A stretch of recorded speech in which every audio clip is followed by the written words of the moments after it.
Hello, welcome to Exciting Adventures and Book Talks. So here we go. Our stories today, we got two books. One is science fiction. One of them is fantasy. So let's start with the science fiction book. This is called Martians. It's by Blythe Woolston. And it's very, very similar to a Ray Bradbury kind of a novel. She dedicates it to Ray Bradbury. She mentions Ray Bradbury on the dust jacket.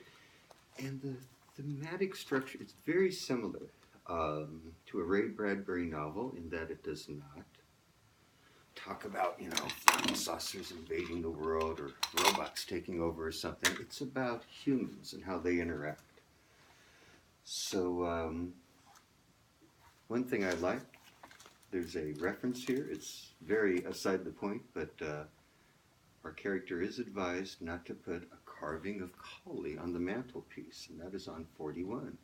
I just like that because I always keep a carving of Collie on my mantelpiece, as I'm sure most of you do at home. So, our story is set in the future. Zoe's school is closed down because the government is trying to not only balance the budget, but zero it out. So she immediately is assigned to Allmart, where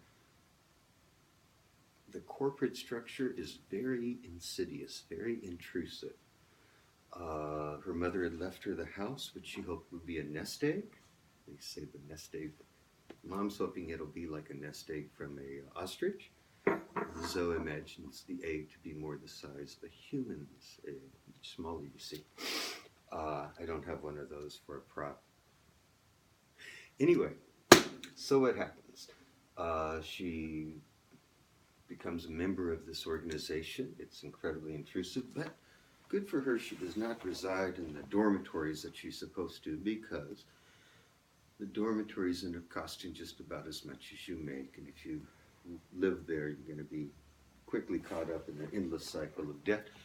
She lives with a couple of little bit outsider people who don't quite fit in so well.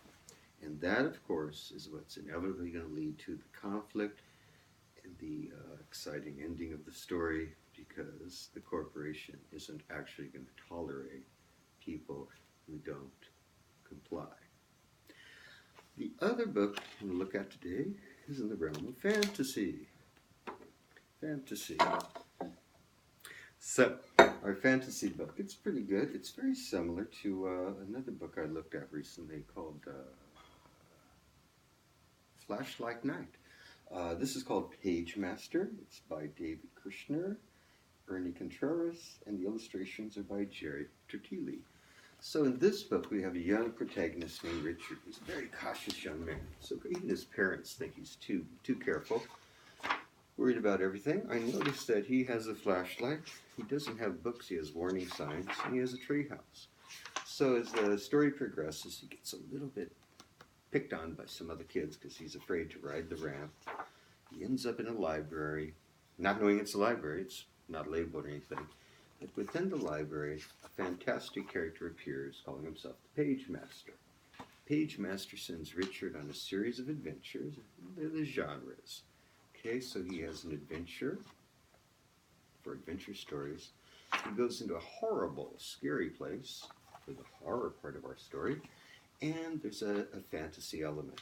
So I like the way the book interweaves various genres. And it's cleverly illustrated. Fairly okay. Good writing. In the conclusion, our young man finds himself fortified by what he's learned through these books. And without giving away too much of the ending, he manages to, on his way home, overcome his fears. And he does jump on the bicycle thing that the boys were teasing him about earlier. And finally, he learns the value of reading. Pretty good for the younger reader. This one I think is good for a teenage reader.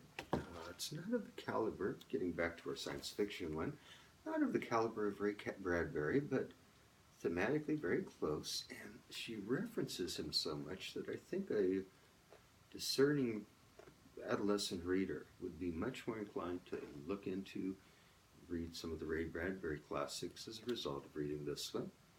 I would give this about, kind of a 2 thumbs up. And this one, fairly good too. Not quite.